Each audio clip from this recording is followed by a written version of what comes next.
Hi, I'm Rebecca Winter of Strong Mama Yoga, and today I'm going to speak with you about one of the many myths of prenatal yoga. And one of the myths that so many yoga teachers and so many yogis are unfortunately taught is that women during pregnancy can't invert. Is that true? No, no, that is not true. We're going to look at some of the benefits of doing inversions during pregnancy and some of the inversions that would be better to do at different stages of pregnancy.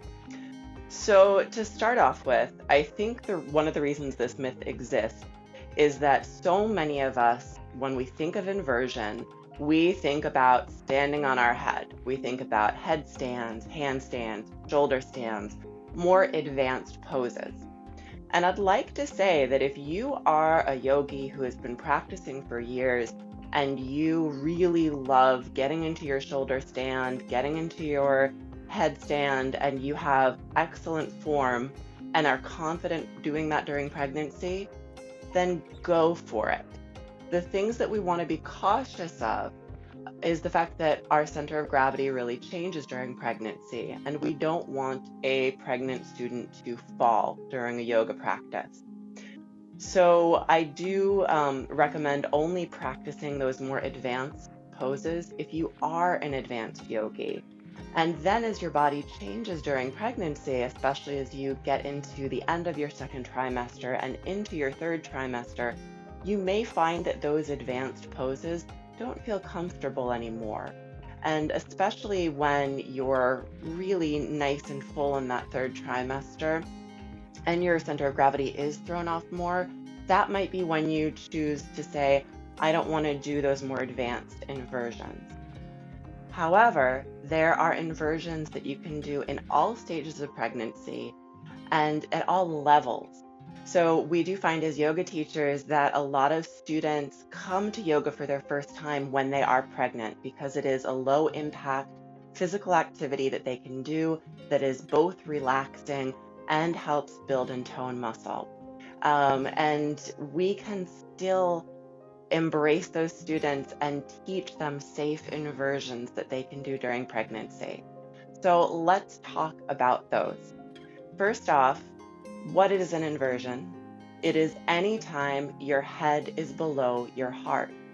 So when you think of it like that, not those advanced poses, but just poses where your head is below your heart, you start to realize there are a lot of things we do in yoga that are inversions and that have the same benefits as all of the completely upside down poses that we can do.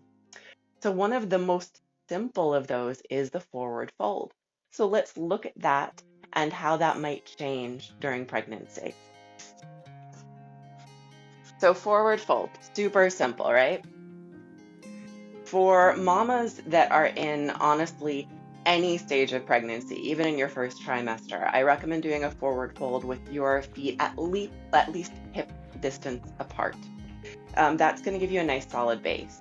Because even in your first trimester, you have a lot of surges of hormones coming through, and your balance might not be as steady as it was pre-pregnancy. Also, in that first trimester, that's when most of us are dealing with an increased level of HCG, which can cause that nausea. We call it morning sickness, but moms, we all know it can be all day and all night sickness. So we don't want to do anything to exacerbate that. And that's a good point to pause on. If you are feeling nauseous as a yogi, or if you're a teacher and you have a student who's feeling a little nauseous, they might want to be a little bit more cautious about choosing whether or not to invert that day. You can always feel it out and go slowly. And if it is making things worse, don't do it. So just your basic forward fold, feet hip width distance apart. I do my nice breathing in, breathing out with a nice flat back coming on down. I want my knees to be nice and soft. And I'm just hanging over. And you can still take your favorite forward fold pose. So hands to elbows. As the belly grows, you're not going to be able to wrap as much, but certainly in your first trimester, and a lot of women in their second trimester will be able to wrap. Just do whatever feels comfy. And then as the belly continues to grow, you widen the legs, because at some point this might not be wide enough to support my growing belly. So then I'm going to take my legs wider. We never want to be compressing the belly. So you're going to feel what feels best for you, and you're just going to widen as you grow. Great. So again, now my head is below my heart. I'm inverted. I'm getting a lot of the benefits that we get in all inversions here. I get baby off of my hips for a little bit, which is one of the big ones, and we're going to look at better ways to do that with some other more advanced inversions. And then when I want to come up from a forward fold, especially if I'm feeling a little dizzy, this is where I can bend my knees a little more, put my elbows on my knees and just take a breath. And then especially during pregnancy, I prefer to have my students think about coming up with a flat back. So I'm going to hug baby in, trying to keep my low back neutral. For a low back, that doesn't always mean flat, but it at least means not arching. And then I'm going to lift up, pressing through my feet and my legs. So we do want to be careful to protect the low back in pregnancy. So again, when I'm down here, I just ask my students, go ahead and put your elbows on your knees, take a breath, and then hug baby in as you reach up. Great.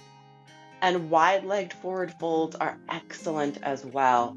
I do a lot of squatting in my prenatal classes. That really helps build the supporting core muscles and legs that help avoid some of that back pain that we get in pregnancy. And it also helps speed birthing and speed postpartum recovery. So since I have women already doing these wide-legged squats, it is so nice to just parallel the feet and take a nice forward fold. Again, not locking the knees, they're nice and soft.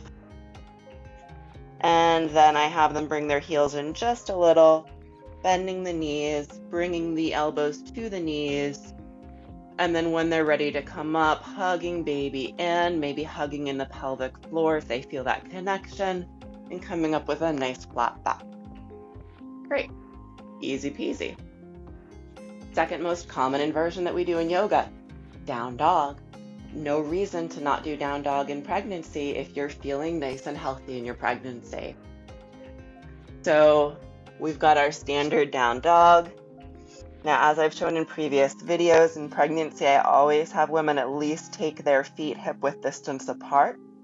So with all of our pregnancy poses, we want to make sure that there's a nice solid base. Again, we're trying to cope with that new center of gravity. So my hands are nice and firmly planted, my feet are hip width, not toes together. And then as my belly gets larger, my feet are going to come wider and maybe even come totally off the mat. Another great inversion to do during pregnancy. So now let's talk about some more fun ones that I think for me during pregnancy were really helpful to relieve some of the hip pain that I personally had.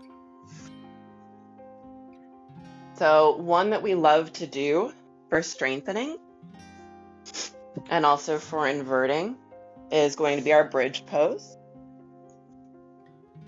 Not only can you do bridge in pregnancy, but I highly recommend it because again, it targets a lot of those core muscles that are helpful to support the growing uterus during pregnancy and those core muscles that we use during our birthing time. So we start in our normal bridge position, heels close to the buttock, shoulder blades tucked nicely under the back and trying to keep that low back as neutral as we can on the mat. Now, one of the things that I like to remind women of in pregnancy is to push through the feet when you're coming into bridge. So a lot of people just want to pop their hips up. That is a lot of work for your body. It is not the most efficient way to lift your hips. And you already have extra weight right here. So it can also really tweak your low back if you lift suddenly without support from the rest of your base. So think about instead of just the hips popping up, that you press into the feet and you use that force to then bring the hips up. This is a nice way to do it when you're not pregnant too. Just as an FYI, it really helps support the low back a little bit more. In fact, when you are in bridge during pregnancy and even not pregnancy, I try to coach students through thinking about what they can release in this position. So some teachers have taught yogis to really hold everything in, squeeze the core, squeeze the glutes, squeeze everything. But actually, there's a lot that you can let go of here. And that can be really relieving for the hips and help you then build strength more in your low back, through the legs, through the obliques, through the transverse abdominis, all the muscles that we want when we're supporting the uterus. So you can have them just hang out in a normal bridge. I always say come in and out as you're comfortable with it. And then you can also do a supported bridge. So you can take that block, choose an appropriate height, and make sure it's nicely under the sacrum. And then they can really release the hips. So benefits here. So you've got baby weighing down on hips throughout the day. When you get your hips higher than your heart, then that lets baby come down a little bit. So especially in that third trimester, when baby is starting to engage, this gives a little bit of relief. The Spinning Babies program believes that this can also help turn a breech baby, but it is not going to turn a baby who's already in an optimal position. So you don't need to worry about disrupting that. But it does give you some relief. Now, if you're having a lot of nausea, you might not want to be in this position, because then baby is also coming down and starting to compress the stomach. So for some moms, they find that this can actually be helpful for digestion because it gets baby to move differently on top of the intestines. So for some of us that are experiencing constipation, this can actually be helpful with digestion. But for those of us experiencing nausea, or those of us who just ate a big meal, inversions are probably not going to be the most helpful thing to do because it is going to compress that stomach a little bit more. From here, I often bring my clients into a legs up position. So this is going to be your supported shoulder stand. So we do 1 foot up at a time, making sure that we feel nice and supported. Again, that block should be nice and comfortably on the sacrum. Some women prefer to use a firm pillow or a bolster instead of a block, especially as the hips widen. The block might not be wide enough. And then what a lovely way to invert, especially at the end of a class, or if you've had a stressful day. This is just one of my favorites. I can hang out here for a long time. So you have the option of hanging out here in stillness. And then if you want to, you can move. So maybe straddle. I love these little helicopter motions. Such a nice way to massage my hips here. Because now I can really move my greater trochanter, that nice big ball up at the top of my leg, moving that around in my hip socket, really massaging. Some like to do kind of a bicycle leg here. That's nice if you want to bring in some of that work with the transverse abdominis, so the layer of core muscles right at the base of your hip flexors here. That is not one that I would probably recommend in the third trimester because it can put a little bit of strain on the rectus abdominis, which do start to separate a little bit as the belly gets bigger. Another one that's really nice is your reclined bound ankle here, your Supta Baddha Konasana, so soles of the feet together, knees apart. So all of these are perfectly appropriate for pregnancy.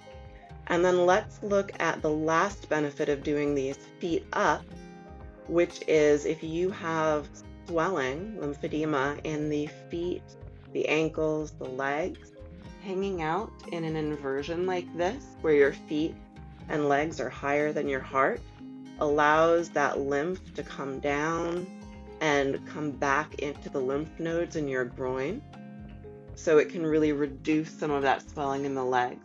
So let's look at another way to do that. And the reason that my mat is up against the wall is so that I can show you legs up the wall, because who doesn't love legs up the wall? It's the best. So for legs up the wall during pregnancy, it's very similar to if you're not pregnant. One difference is that some of us like to use a pillow or a bolster under our hips, and as your belly is growing during pregnancy, it might not fit anymore. So I will show it to you with the bolster, but you might be more comfortable having your back flat on the ground. So if you're going to use a bolster or a pillow, you place that against the wall first, then bring your hips right up next to the wall, scoot yourself up on your pillow, and now you're going to slide. So I like to sometimes bring my arm up first and rainbow it up, and then I'm going to bring the leg that's closest to the wall up, slide it, and this is going to let me start with my bum as close to the wall as possible. So I can hang out here all day. It's so nice, especially if you've been on your feet all day. This is a lovely way to let the blood come back down, let the lymph come back down. We say that it gives the heart a little bit of a break pumping. I'm not sure how scientifically accurate that is, but the lymph, for sure, you can actually visibly see a big difference if someone hangs out in this position for 5-10 minutes. It can really reduce the swelling in the feet, the ankles, and the legs. I can also take some of the same variations that I took when I was doing the supported shoulder stand. So I can do my straddles, and that can be so nice to just hang out and let gravity work. I can bring the soles of my feet together. And so I want to touch briefly on the fact that I am lying on my back here. We're going to do a separate video of another prenatal yoga myth. Don't put pregnant women on their backs.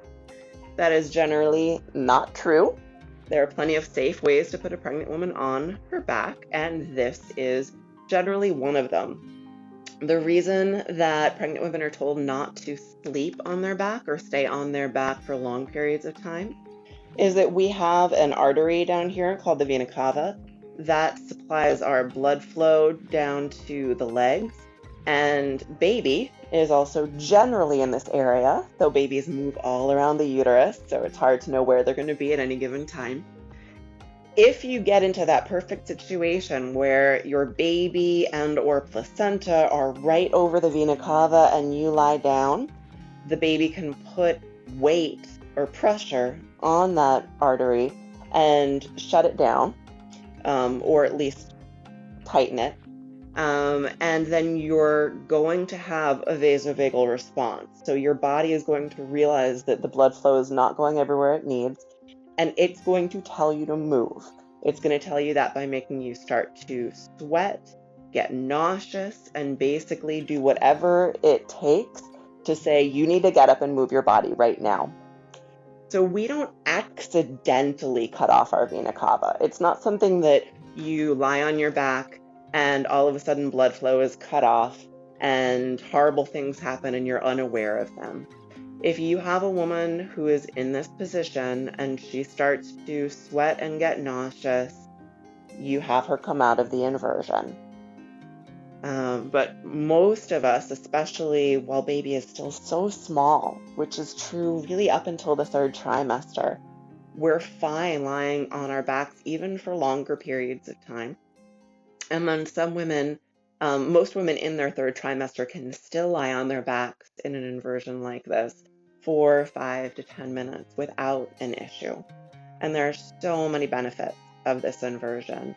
We get that lymph drainage, we get baby off the hips for a while, we can really open up here through the pecs, releasing a lot of tension through the upper body, and giving ourselves a break. Great. So I highly encourage you to put aside the myth that women in pregnancy cannot invert. Check out your safe inversions. Make sure you have a nice wide base and enjoy. Let me know if you have any questions.